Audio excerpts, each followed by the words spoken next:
Hello future doctors, very warm welcome to our YouTube channel Doctor Factory.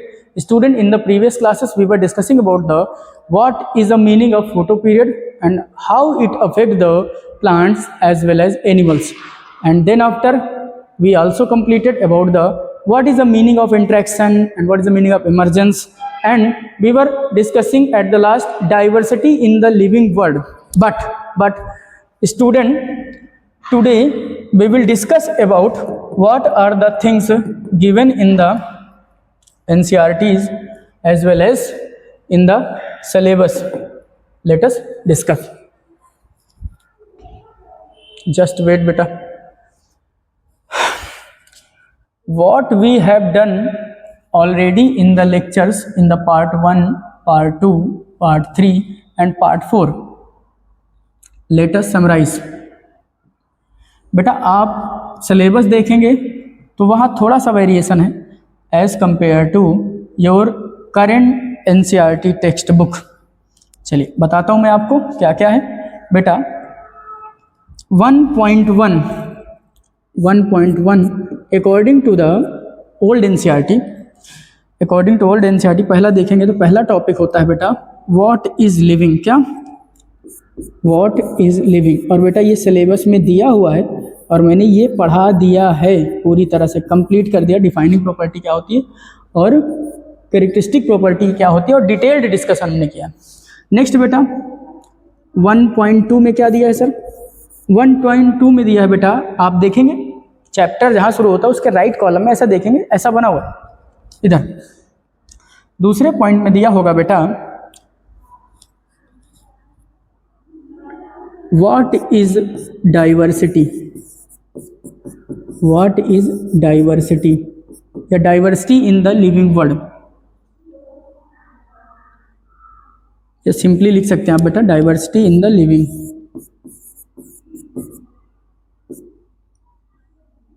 Diversity in the living word लगा सकते हैं. Diversity in the living meaning समझिएगा, exact word पकड़ने की कोशिश नहीं, मीनिंग आनी चाहिए आपको. दूसरा बेटा 1.3 में लिखा है जो आपको पढ़ना है टैक्सोनॉमिक कैटेगरीज. Taxonomic categories. और लास्ट में था बेटा 1.4 में टैक्सोनॉमिकल एड्स. वो वाला एड्स नहीं बेटा, AIDS एक्वायर्ड इम्यूनोडेफिशिएंसी सिंड्रोम. वो डिसीज है, डिसऑर्डर है, सिंड्रोम है, वो नहीं बोल रहा हूँ मैं. AIDS एड्स का मतलब होता है बेटा हेल्प. क्या होता है? Help, first help, that means first aid. तो टैक्सोनॉमिक में कौन कौन से हेल्प करते हैं, जैसे कि उसमें पहले था टॉपिक में आप देखेंगे जू, बोटेनिकल गार्डन, मोनोग्राफ्स, कैटलॉग्स क्या होते हैं, ये सब ये सब क्या था बेटा. पुराने लेक्चर मेरे देखेंगे तो उसमें पढ़ाया था मैंने पहले टैक्सोनॉमिकल एड्स. लेकिन बेटा I am sorry to say that this topic is actually not given in the syllabus as well as also in the book. That means we have cut it. ये हम ना बेटा किताब में है और ना ही सिलेबस में है, तो बिल्कुल हम लोग इसको पढ़ेंगे नहीं, बिल्कुल नहीं पढ़ेंगे. तो सर मैं इसको क्या करता हूँ, कट कर देता हूँ. ये मैं ना पढ़ाऊँगा और ना आप पढ़ेंगे क्योंकि सिलेबस में भी नहीं. अगर सिलेबस में होता, किताब में नहीं होता तो मैं पढ़ाता. बेटा ये एकदम हटा दो. हमने ये कंप्लीट कर लिया बेटा. डाइवर्सिटी इन द लिविंग में हम लोग चल रहे थे, diversity in the living world. इसमें हम पढ़ना टैक्सोनॉमिकल कैटेगरीज हमें पढ़नी. That means we have to cover these 2 topic. Generally ये बेटा लगभग कंप्लीट है और ये बेटा मुझे पूरा डिटेल में करना. और बेटा ये इंपॉर्टेंट भी है, यहाँ पे आप इंपॉर्टेंट मार्क कर लो.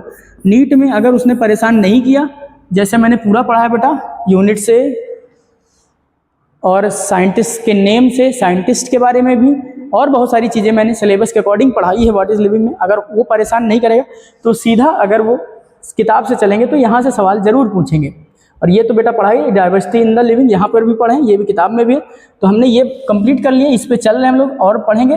टैक्सोनॉमिकल कैटेगरी करेंगे, चैप्टर खत्म हो जाएगा. ठीक है. Late us discuss today diversity in the living. तो बेटा मैंने आपको बताया था डाइवर्सिटी का मतलब क्या होता है. What is the meaning of diversity. Diversity का मतलब होता था बेटा हेट्रोजिनिटी, वैरायटी, कितने टाइप के प्लांट, एनिमल और माइक्रोब्स धरती पे प्रेजेंट है। मैंने आपको कहा था बेटा, कल पढ़ा रहा था, अचानक से बैटरी मोबाइल की ख़त्म हुई, पता नहीं चला, उसके लिए सॉरी। आज हम लोग पढ़ते वहीं से। डाइवर्सिटी मैंने बताया था बेटा, heterogeneity, variety, number and type of organism present on the earth. बस 2 वर्ड याद रखने थे आपको, कितने नंबर के हैं और कितने टाइप के हैं। क्या? Living organism. ये दोनों किसके लिए हो रहा है बात? लिविंग ऑर्गेनिज्म के on the earth. That means number and type of living organism on the earth is called the diversity, or actually really the biodiversity on the earth।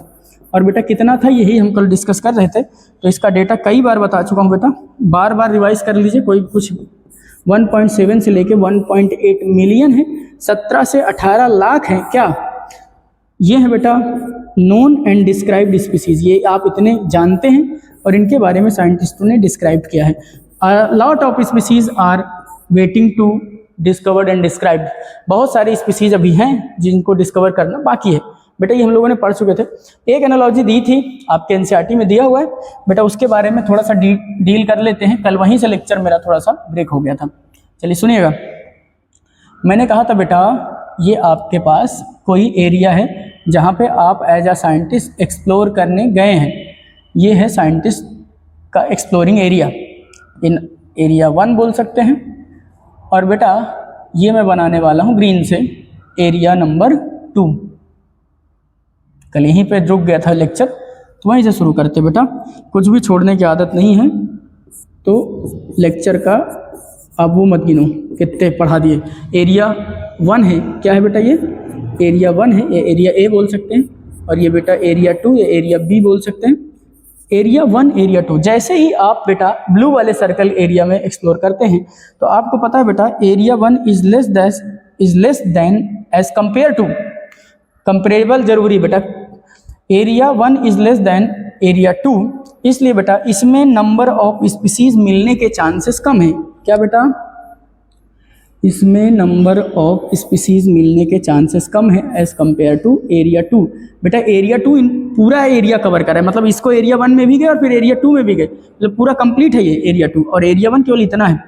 तो बेटा आपको खुद ही पता चल गया है कि नंबर ऑफ स्पीसीज इसमें कम है, मिलेंगे, चांसेस ऐसा ही है, नंबर ऑफ स्पीसीज कम है मिलेंगे एज कंपेयर टू इसमें नंबर ऑफ स्पीसीज ज़्यादा मिलेंगे। SP डॉट किया बेटा, स्पीसीज लिखा हो, स्पीसीज कम स्पीसीज ज़्यादा। एक बात और बेटा, ये बात लिखिए कि as you explore the new area new species can be discovered and discovered. सुनिएगा, स्पीसीज एरिया रिलेशनशिप दिया है क्लास 12 के एनसीईआरटी इकोलॉजी में। बेटा जैसे जैसे आप एरिया एक्सप्लोर करते हैं वैसे वैसे नंबर ऑफ स्पीसीज बढ़ जाती हैं, ये बात सच है, बट एक सर्टेन लिमिट है, उसके बहुत सारे सर्टेन फैक्टर अप्लाइड हैं। लेकिन एक बात और इस लिविंग वर्ड में लिखा है कि बेटा जैसे ही आप कभी एरिया 2 और एरिया 1 के कंपेयर में पहले आपने इसको एक्सप्लोर किया था बेटा, तो ये एरिया कैसा है? ओल्ड है, और ये एरिया इसके कंपेयर में न्यू है। तो ओल्ड एरिया में अगर आप फिर से दोबारा, जैसे इसको मैंने किया, इसमें नंबर ऑफ स्पीसीज मिले x, और इसमें मिले एरिया 2 में x+1, यानी इसमें ज़्यादा मिले इसमें थोड़ा कम मिले। लेकिन मैं जब कभी भी एरिया 1 में फिर से कभी बाद में जाऊंगा तो ओल्ड प्लेस पर, तो मुझे न्यू स्पीसीज मिलने के चांसेस हैं, मतलब new species can be discovered. तो बेटा ओल्ड एरिया में फिर से एक्सप्लोर करने पे नई स्पीसीज मिल सकती है, ये बातें लिखी हुई है एनसीईआरटी में। चलिए बेटा एक बात और, जैसे ही आपने स्पीसीज की बात की, सर 17 से 18 लाख स्पीसीज हैं धरती पर, तो इनको किस नाम से बुलाया जाए? ये साइंटिस्ट के सामने सबसे बड़ा चैलेंज था उस टाइम में साइंस का लेके, कि बेटा सारे नाम, बायोलॉजिकल नेम, जूलॉजिकल नेम बोल सकते हैं, बॉटेनिकल नेम या साइंटिफिक नेम बोलिए, तो साइंटिफिक नेम के बिना हर आदमी तो कुछ और ही बोलता है। जैसे आम की कितनी वैरायटी धरती पे है बेटा, आपके देश में, हमारे स्टेट में अलग अलग है, नाम बोलते हैं। जैसे महाराष्ट्र में बोल दिया आंबा, जो भी बोलते हैं बेटा, एग्जैक्ट मतलब मेरा समझिएगा, एग्जैक्ट मतलब दूसरा आम, उसमें भी कई सारी वैरायटी हैं, कुछ मैंगो, कुछ बोलते हैं कि चौसा आम, देसी आम, फलहारी आम, पता नहीं कितने वैरायटी के आम, यानी वैरायटी एंड स्ट्रेन वेरी करते हैं। दूसरी बात बेटा, हमारे इंडिया के अंदर स्टेट टू स्टेट इतने नाम वेरी करते हैं, तो सोचिए 28 स्टेट एंड 8 यूनियन टेरिटरी में कैसा होगा। फिर अपने देश का छोड़ो, पूरे विश्व में अलग अलग कंट्री, यूएसए, चाइना, इन सब में तो अलग नाम से हो। तो साइंटिस्ट परेशान थे, उन्होंने कहा कि भैया each species name must be in the scientific term. कैसे बेटा, जैसे पहले कैसा रखता था, each species having the common name या कॉमन बोल के having the local name, local common name रहते हैं सबके, each species having the local name, या इसी लोकल नेम को थोड़ा टेक्निकल में बोल दीजिए, आप बायो पढ़ रहे हैं वो भी साइंस नीट पढ़ रहे हैं, तो इसको बोलते हैं बेटा वर्नाकुलर नेम। क्वेश्चन में यूज करता है, क्वेश्चन आप लगाएंगे तो वर्नाकुलर मिल जाए तो समझ लीजिए लोकल की बात कर रहे हैं, साइंटिफिक की नहीं, vernacular name. Such name create confusion. क्या बेटा, such name creates confusion, such name create confusion. For example के लिए समझते कैसे कंफ्यूजन करता है। एग्जाम्पल, एक बेटा बहुत मॉर्फोलॉजी में कई बार सुनेंगे आप, कैलोट्रोपिस पौधे का नाम है, प्लांट नेम है, यानी इसका बोटेनिकल नेम होना चाहिए, वही है, अभी आपको नहीं पता ना, मतलब हम उस दुनिया में जी रहे, जैसे मान लिया कैलोट्रोपिस है, तो बेटा कैलोट्रोपिस आज आपको पता है कि ये किसका बोटेनिकल नाम है बेटा, आकड़ा और मदार। अब सुनना, इन तीनों का सिर्फ एक नाम है, मतलब ये तीनों अलग अलग जगह पे बोले जाते हैं। जैसे आँख कहाँ बोला जाता है बेटा,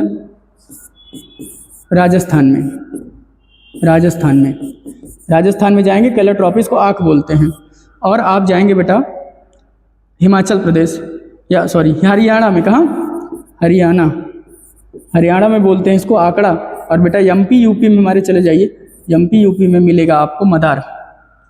तो एक ही स्पीसीज के देखिए नाम कितने बोल दिया उसने, हरियाणा में इसको आकड़ा, कहीं मदार और कहीं राजस्थान में आँख। तो कैलोट्रोपिस के 3 नाम। अब आप जाते किसी अदर स्टेट अदर कंट्री में, उससे आँख, आकड़ा और मदार मांगोगे, भगा देगा, बोलेगा क्या, किसकी बात कर रहे हो। जैसे ही आप बोलोगे बेटा कैलोट्रोपिस में, चाहे वो आदमी अमेरिका में बैठा हो, रसिया में बैठा हो, युगांडा में बैठा हो, कहीं भी होगा, उसको समझ में आएगा कि you are discussing about the Calotropis, let us discuss what are the criterias of the Calotropis, ऐसे बात करेगा फॉरेन लैंग्वेज।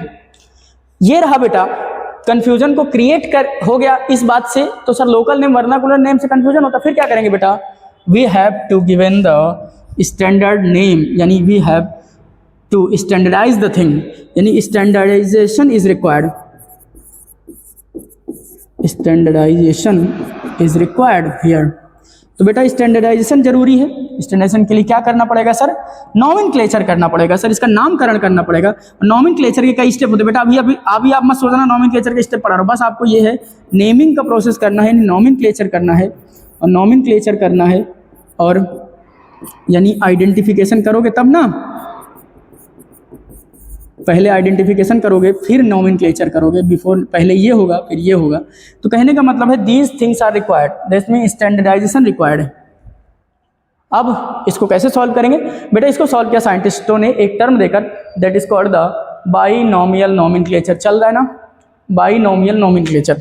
चलिए बेटा तुरंत बिना देरी के हम लोग चलते हैं, one of the most important topic from the question point of view, और बेटा ये अलग अलग चैप्टरों में भी बहुत काम आने वाला है। तो बेटा बस देखिएगा कौन सा टॉपिक पढ़ाने वाला हूँ आपको मैं आपको पढ़ाने वाला हूँ बायोनोमियल नॉमेनक्लेचर। क्या, बायो नहीं रे, बाइनोमियल नॉमेनक्लेचर।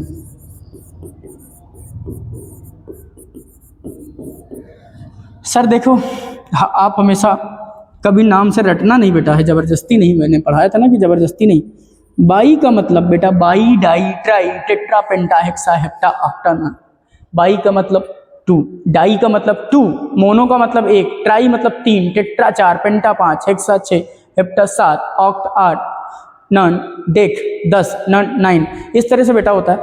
तो बेटा बाई का मतलब यहाँ पे 2 है, क्या है, TWO 2, और nomial for process of naming, simply आप समझेंगे नेमिंग। तो बेटा टू कंपोनेंट है नेम के, टू नेमिंग के कंपोनेंट है यहाँ पे, इसलिए इसका नाम पड़ा। और बेटा नॉमेनक्लेचर मतलब प्रोसेस ऑफ नेमिंग। तो दो नाम पद्धति जो दिया था, किसने दिया था? कैरोलस लीनियस ने। बाइनोमियल नॉमेनक्लेचर गिवन बाय यहाँ पे लिख दे रहा हूँ साइंटिस्ट का नाम, थोड़ा रिस्पेक्टेड आदमी है, बहुत काम किया बेचारा, इसलिए उनका नाम लिखना है कैरोलस लीनियस। बेटा एक मजे की बात बताऊं, just wait. Carolus Linnaeus was taxonomist scientist. Carolus Linnaeus ने दिया बाइनोमियल नॉमेनक्लेचर।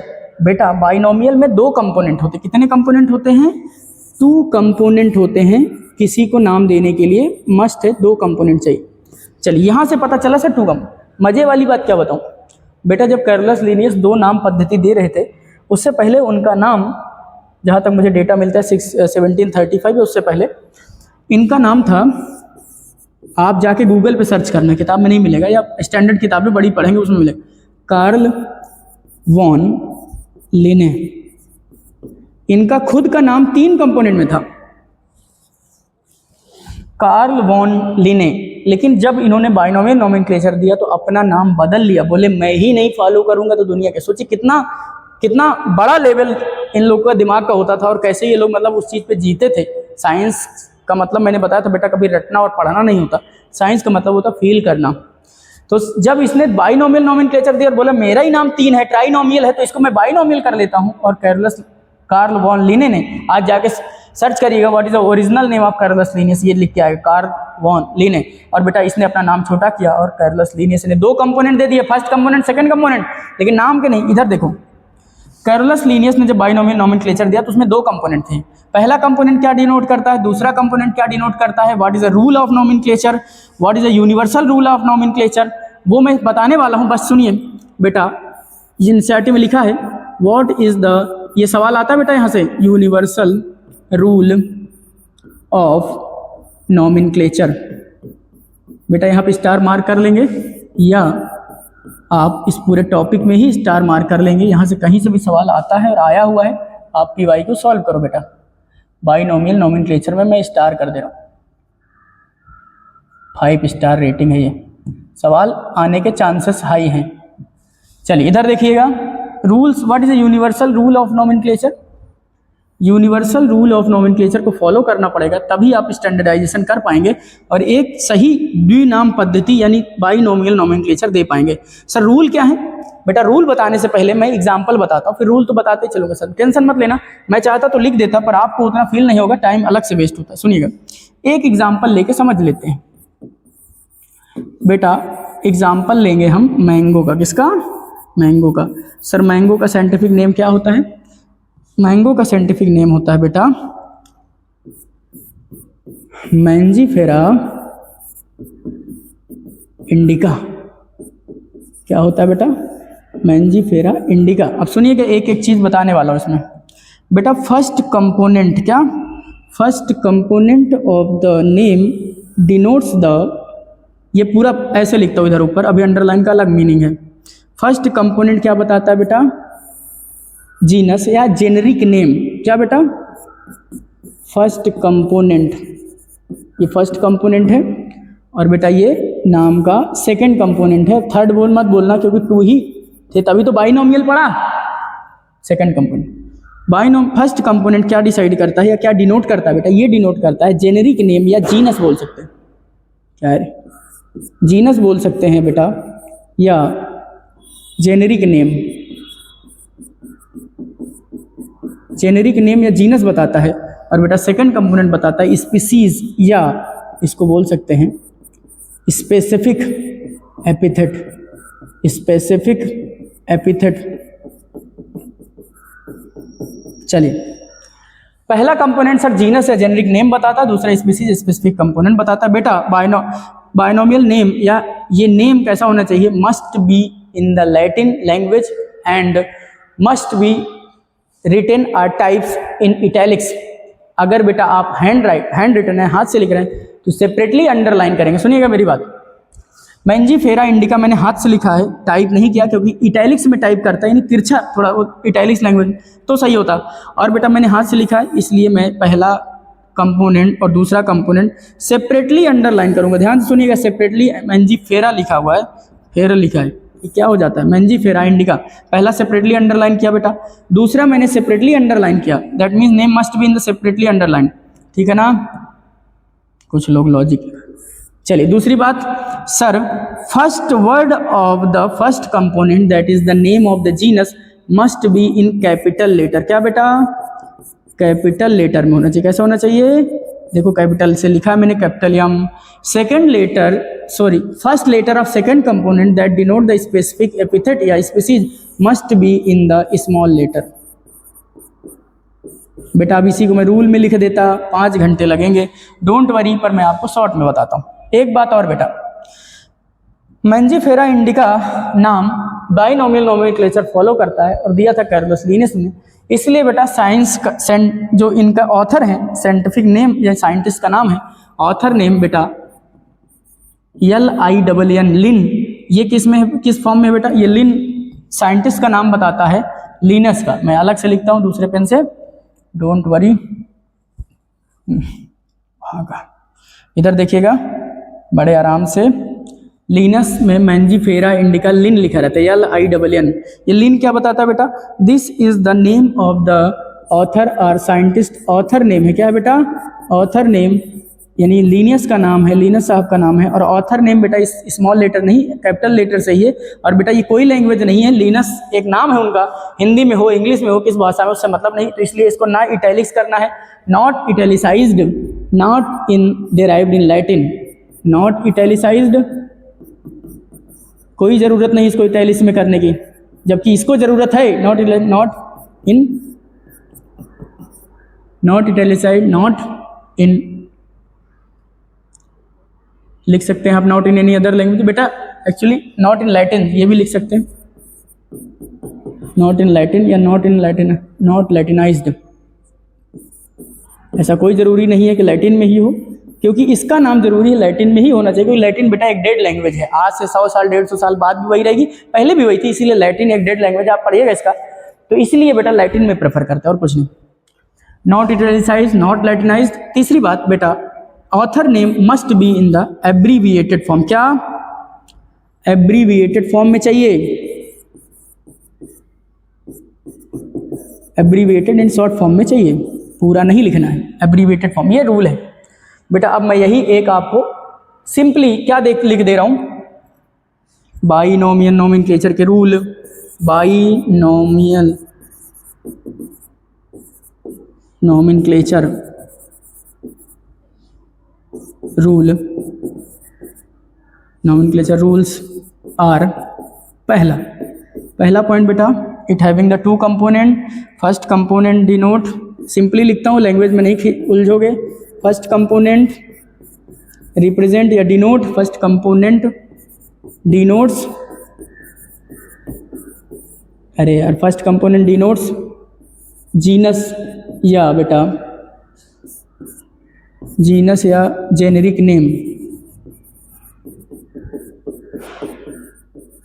सेकंड कंपोनेंट बेटा, सेकंड कंपोनेंट अब शॉर्ट फॉर्म में चला लो यार, डिनोट्स व्हाट, स्पीसीज या specific epithet,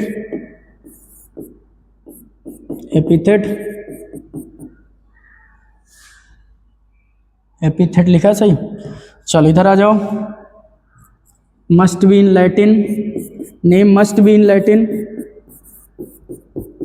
are derive in Latin, कुछ भी करके लैटिनाइज करना ही, must be in Latin, or Latinized irrespective of their origin, उसका ओरिजिन कुछ भी हो, इसको लैटिनाइज्ड करना है, मस्ट बी इन लैटिन या आर लैटिनाइज्ड। अब मैं खींचूंगा नहीं, बोल दे रहा हूँ, आप लिख सकते हैं, must be in Latin or Latinized. दूसरा, irrespective of their origin, bracket में लिख लो, उसकी ओरिजिन कुछ भी हो, इररिस्पेक्टिव ऑफ देयर ओरिजिन से हमें कोई मतलब नहीं है। चलिए आगे। दूसरा बेटा, फर्स्ट कंपोनेंट कैसा होना चाहिए, कैपिटल लेटर में, सेकंड कंपोनेंट स्मॉल लेटर, दोनों सेपरेटली अंडरलाइन। ये बेटा पहला रूल हो गया, दूसरा हो गया, तीसरा हो गया। ये पहले में ही एक्चुअली आता है, फर्स्ट कंपोनेंट सेकंड कंपोनेंट, एक ही रूल तो हुआ। चलो कोई नहीं, लिख सकते हो आप क्या ही, first capital letter small letter. ये चौथे में आ गए। पांचवें में बेटा separately underline, when hand written printed italics, लिख दे रहा हूँ, printed in italics and if hand written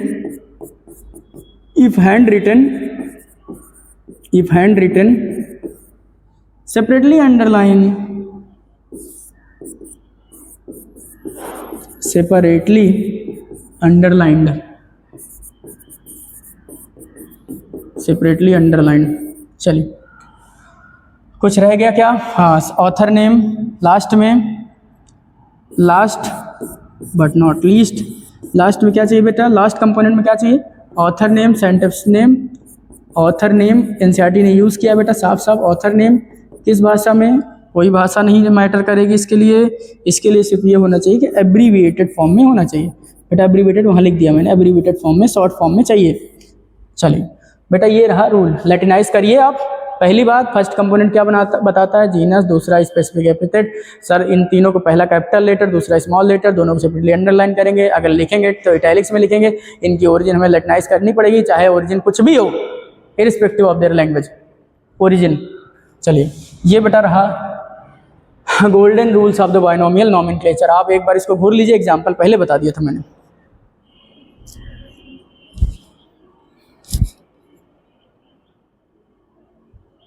चलिए अब बेटा हमें पढ़ना है पिलर्स ऑफ टैक्सोनॉमी। यानी क्या है पिलर्स ऑफ टैक्सोनॉमी, अगला हेडिंग पढ़ेंगे pillars of taxonomy. Sir what is taxonomy नहीं बताया, पिलर्स ऑफ टैक्सोनॉमी पहले बता दिया बेटा। वेट करिएगा, कुछ कारण है इसलिए नहीं बताया, पहले ये समझ लो फिर बताऊंगा। व्हाट इज टैक्सोनॉमी बता सकता था, पर सुनो, pillars of taxonomy, pillars of taxonomy.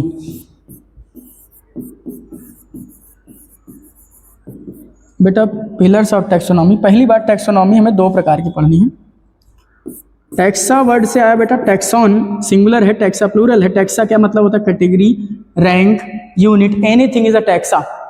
बताऊंगा, टेंशन ले मत लो, नहीं अभी सब यही बता दूंगा, गड़बड़ हो जाएगा। टैक्सा, तो taxa plus nomy equal to taxonomy.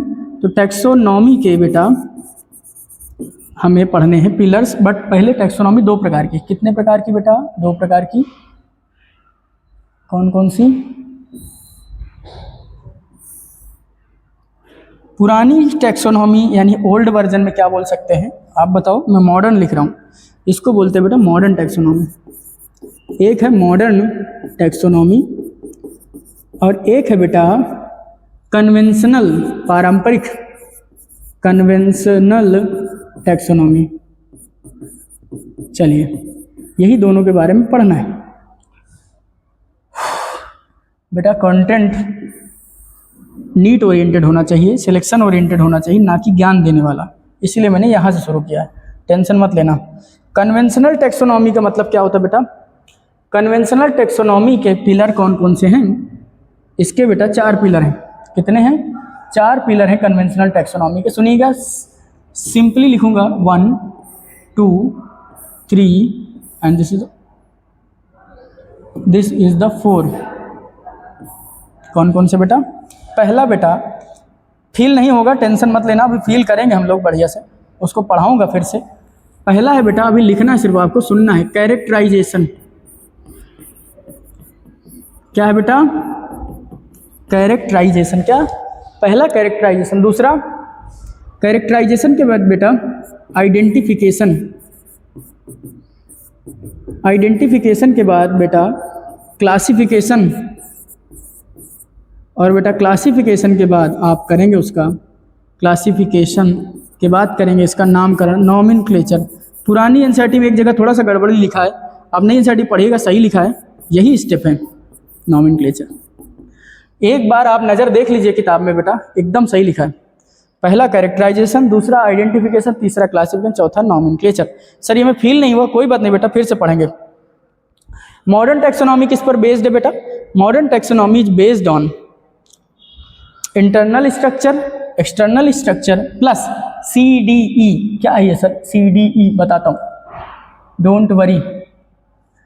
Characterisation कैसे करते हैं वो फील करेंगे, अभी पढ़ेंगे फिर से। क्या होता है कैरेक्टराइजेशन, मतलब क्या होता है आइडेंटिफिकेशन, कैसे करते हैं आइडेंटिफिकेशन, क्या होता है क्लासिफिकेशन, क्या होता है नॉमेनक्लेचर, चारों कैसे पिलर हैं नॉमेनक्लेचर के, सॉरी टैक्सोनॉमी के, कैसे कन्वेंशनल है ये और कैसे ये मॉडर्न है, सब बात करेंगे, डोंट वरी बेटा। Modern taxonomy is based on, this is based on, या कन्वेंशनल टैक्सोनॉमी बेस्ड ऑन लिख सकते थे वहाँ, या पिलर्स भी हैं बेस्ड ऑन।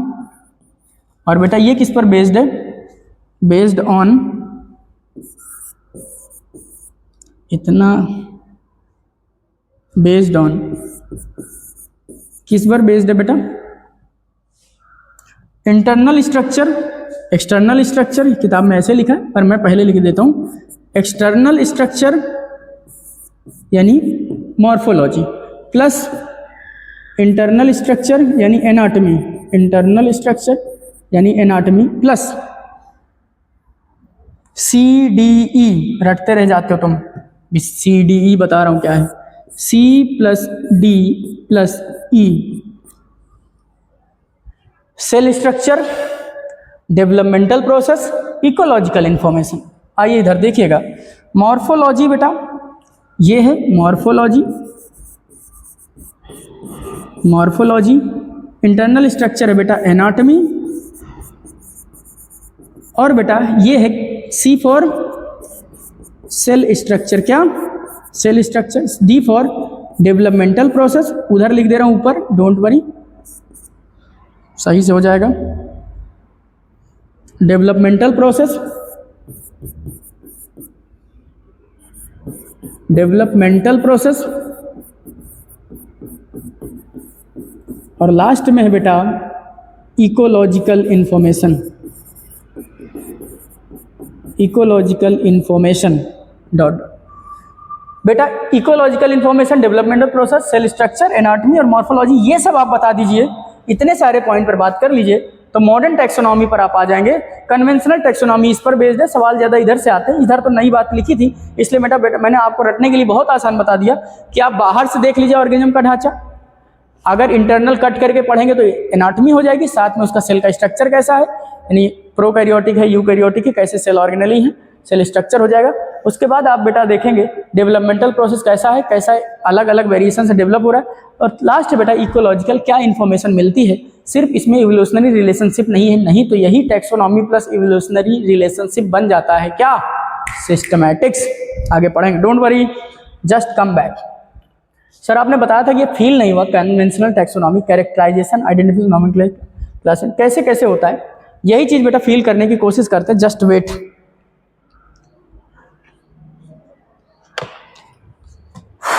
आ गया समझ में? आई होप आ गया होगा बेटा। थोड़ा सा इसको मैं शॉर्ट करता हूँ ताकि आपको एक जगह दिखाई दे सब। अभी दिखा होगा सब,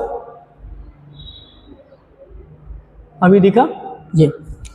अब हम बेटा फील करेंगे कि कैसे कैरेक्टराइजेशन आप करते हैं, कैसे आप नॉमेनक्लेचर करते हैं, बड़े आराम से। यही सीक्वेंस बेटा फॉलो करना, पेपर में सीक्वेंसिंग आती है कि कैरेक्टराइजेशन पहले होगा, नॉमेनक्लेचर पहले होगा, क्या होगा, बच्चा कंफ्यूज रहता है, यही सीक्वेंस फॉलो होगा। अभी इसी को मैं प्रूव करता हूँ, चलो आ जाओ बेटा। हम लोग गए कहाँ? घूमने, आपके साथ घूमने गए, और आप गए हैं बेटा कहाँ? चलो इसका बॉर्डर ऐसा ग्रीन रखते हैं, इसको रखते हैं ब्लू से, और एक बनाते हैं बढ़िया सा डायग्राम। ये दिख रहा है कैमरे में? एक सेकंड, कैमरे में अच्छा लग रहा है, ठीक बेटा। हमें मिला, आप अपने अभी 1-2 महीने बाद सब नानी के यहाँ भाग जाते हैं, मामा के यहाँ, मौसी के यहाँ, वहाँ जाके आप देखेंगे कि आप साइंटिस्ट बन जाएंगे, आप वहाँ कुछ एक्सप्लोर करने जाएंगे। बेटा आपको कुछ मिला, कोई एनिमल था, कोई ऑर्गेनिज्म था, कुछ मिला हंसता हुआ, ये था, इसकी बेटा ऐसी थी मूंछें, मतलब मूंछों का मतलब बेटा यहाँ पे एंटीना से है। किससे है? एंटीना से। फिर क्या मिला सर? बेटा इसमें मिले मार्किंग, धारियां, मार्किंग, ऐसा मार्किंग मिला। यानी आपको लग रहा होगा बेटा ये इंसेक्ट है। देखते हैं क्या है इसमें मिला। ऐसा पीछे एनल सर्काई या कुछ भी है, जो भी है, पता कहाँ है मैं। आगे बेटा देखेंगे इसमें 3 पेयर ऑफ लेग्स हैं। क्या हैं? 3 पेयर ऑफ लेग्स हैं। पेयर लेग्स कैसे निकाल दिए जाएं? इसी पेन से निकाल देते हैं। यहाँ से बेटा एक लेग, दूसरा पेयर ऑफ, तीसरा लेग है। मज़ा नहीं आ रहा लेग में? कोई बात नहीं, फिर से बनाएंगे। फिर तो वैसे ही सर,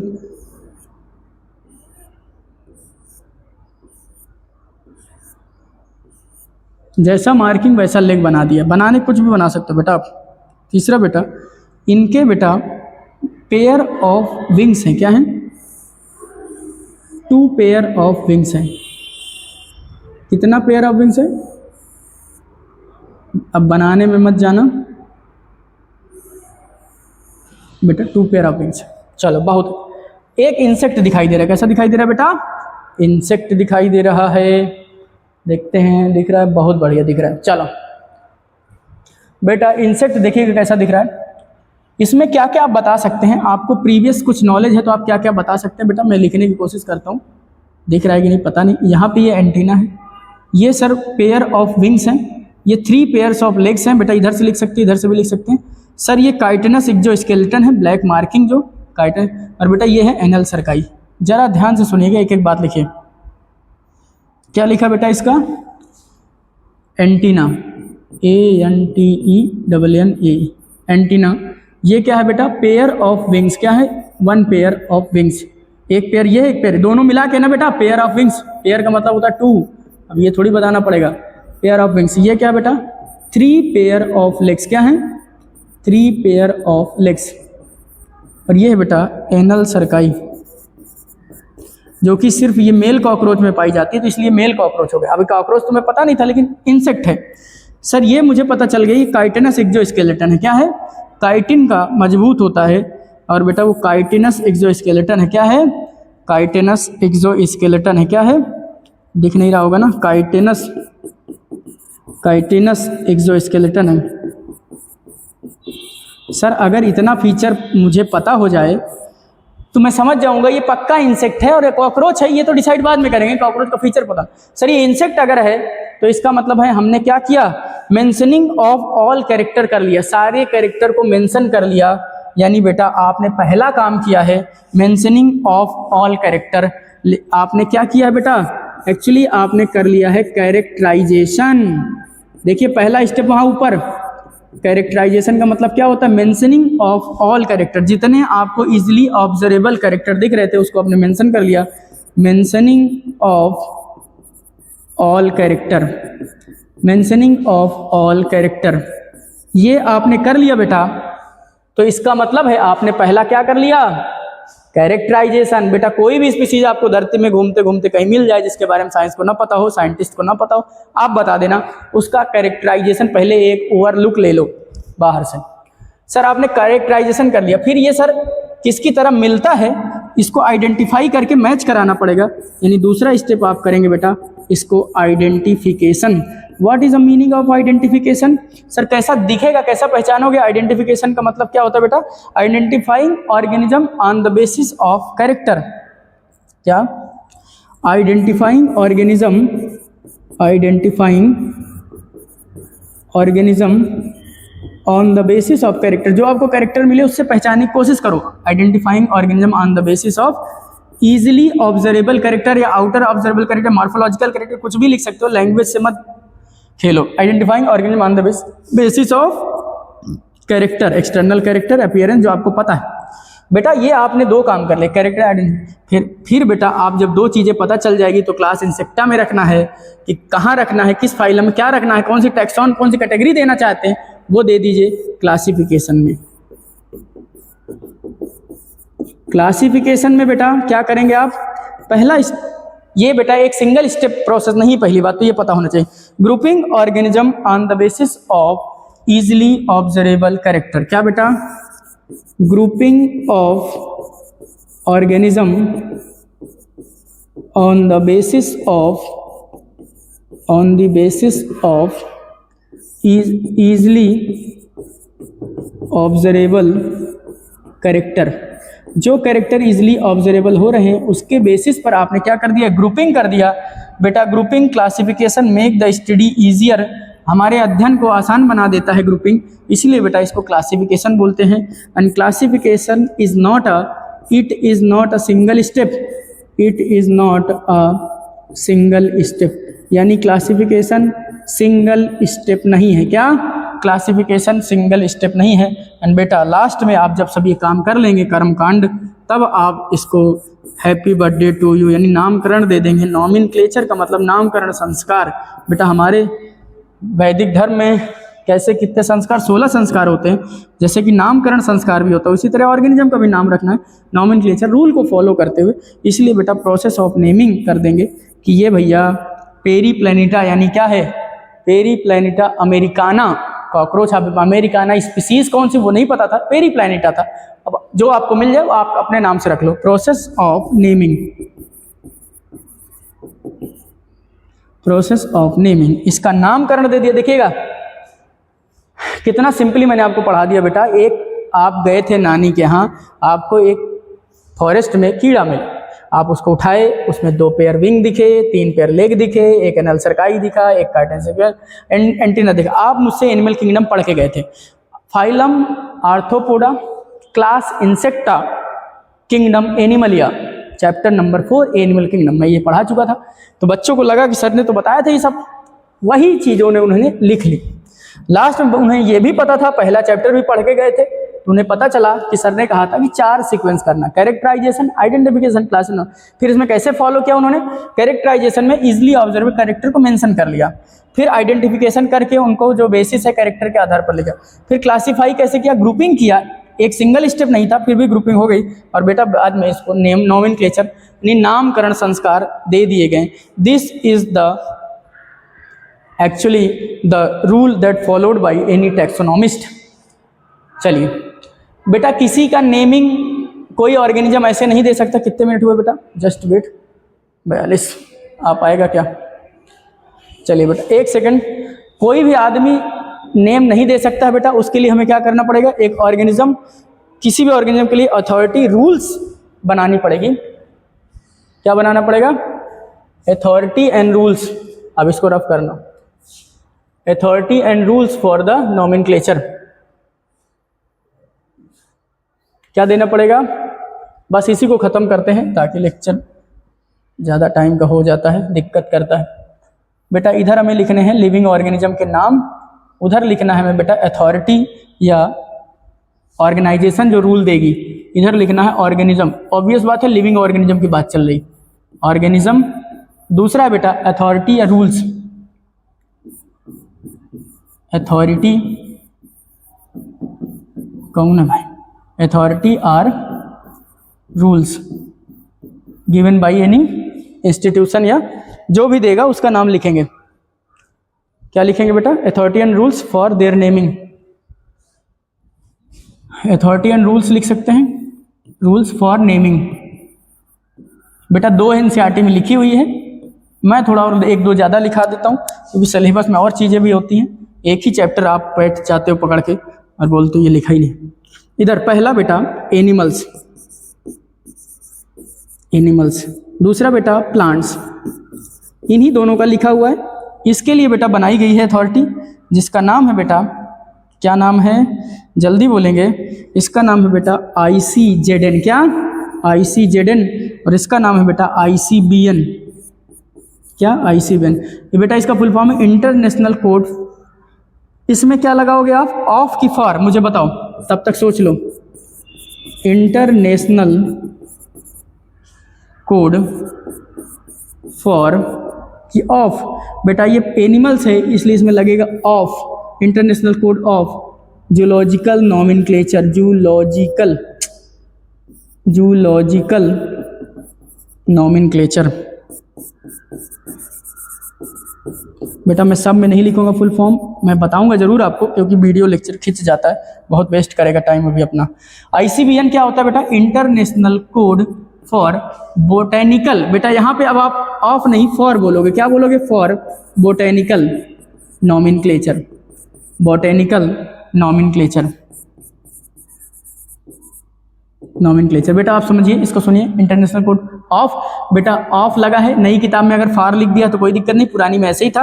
ICBN में इंटरनेशनल फॉर बोटेनिकल, बेटा पौधे बड़े होते हैं इसलिए फॉर 3 वर्ड का है और ऑफ 2 वर्ड का है। एनिमल प्लांट के कंपेयर में छोटे होते हैं। Botanical deals with the plants and zoology deals with the animals, इसीलिए मैंने ऑफ और फॉर का ट्रिक बता दी। चलिए बेटा ICBN को पलट दो जरा, IC मत पलट देना, ICBN में ICNB कर दो, international code for nomenclature of bacteria. International code for nomenclature of bacteria के नॉमेनक्लेचर के लिए होता है बेटा, इसलिए बेटा इसका नाम पड़ेगा कि हम यहाँ पे लिविंग ऑर्गेनिज्म का नाम क्या लिखेंगे? बैक्टीरिया लिखेंगे सर। एक और बता दो सर, वायरस का बता दो बेटा, वायरस का होता है बेटा ICBN, क्या? ICBN international code for viral nomenclature. आप लिख दीजिए, मैं बोल दिया full form, international code for viral nomenclature. और बेटा लास्ट में है कल्टीवेटेड प्लांट, एक ये मेरी तरफ से लिख लो, 12th में है कल्टीवेटेड प्लांट्स, पढ़ोगे आप कल्टीवेटेड प्लांट्स। बेटा इसका होता है ICN, क्या?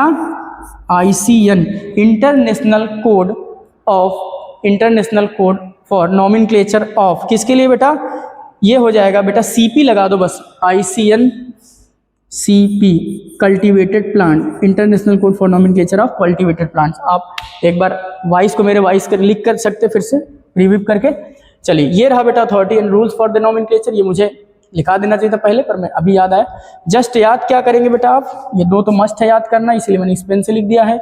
एनिमल्स का, प्लांट्स का NCERT में दिया है, ये जूलॉजिकल है, ये बोटेनिकल है, इसमें ऑफ लगा है, इसमें फॉर लगा है। सर इसमें बैक्टीरिया है तो पलट देंगे, BN को NB कर देंगे, बैक्टीरिया जाएगा, VN में वायरल है, और CP लगा है, इसका मतलब है बेटा कल्टीवेटेड प्लांट है। क्या है? बस खत्म हो गया। जस्ट वेट करिए बेटा, देखिए क्या है। What we have done today, we have done the things of one of the most important topic. बेटा बायोडाइवर्सिटी में इतने टॉपिक थे जिसमें हमने ये डाइवर्सिटी के बारे में पढ़ा, नोन एंड टाइप डिस्क्राइब्ड होने चाहिए, ये नंबर ऑफ स्पीसीज कैसे एरिया पे मिलती है, फिर हमें जो कन्फ्यूजन था वो क्यों था, फिर हम उसको कैसे सॉल्व किए, बाइनोमियल नोमेनक्लेचर से। कैरोलस लीनियस ने दिया, 2 कंपोनेंट थे, पहला जीनस, दूसरा स्पीसीज, पहला कैपिटल लेटर, दूसरा स्मॉल लेटर, तीसरा लास्ट में ऑथर का नाम एब्रीवेटेड फॉर्म में लिखेंगे। इसको कोई इटैलिक्स में जरूरत नहीं, कोई लैटिन में जरूरत नहीं, इसको इटैलिक्स और में लिखना है और लैटिन ओरिजिन होनी चाहिए, नहीं लैटिनाइज करो। बाइनोमियल को चाहिए, सारे रूल दिख दिए, पहला कंपोनेंट बताओ जीनस, दूसरा स्पीसीज, तीसरा इस लैटिन में होना चाहिए, उसकी ओरिजिन कुछ भी, capital letter, small letter, printed italic, if handwritten separately underline, author का नेम लास्ट में, जैसे मैंजीफेरा इंडिकलिन मैंगो व name that was given by the Carolus Linnaeus. Pillars of taxonomy में 2 थे, कन्वेंशनल पुरानी बेस्ड है 4 पे, characterisation, identification, classification, nomenclature. Modern based है इस पे, external structure, internal structure, CDE cell structure develop, ऐसे ही याद करना, CDE यही फुल फॉर्म बताएगा तुम्हें बेटा। उसके बाद आप गए कहीं, आपको ये मिला तो आपने पहले इसका कैरेक्टराइजेशन किया, फिर इसको क्या कर दिया बेटा, आइडेंटिफाई किया, फिर क्लासिफिकेशन करके नामकरण दे दिया बेटा। यही इस सीक्वेंस में चलेंगे आप, इस बात को याद रखिएगा। सिंपली पूछ लेता है वो, पहला ये, फिर ये, फिर ये, ऐसे स्टेप में ही चलने हैं, ठीक है ना। फिर उसके बाद मैंने आपको बता दी बेटा अथॉरिटी एंड रूल्स।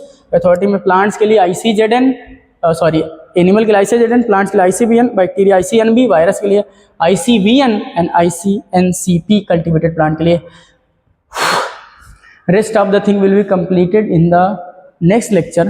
तब तक पढ़ाई करते रहें, ध्यान रखें अपना और अपनों का। थैंक यू, धन्यवाद।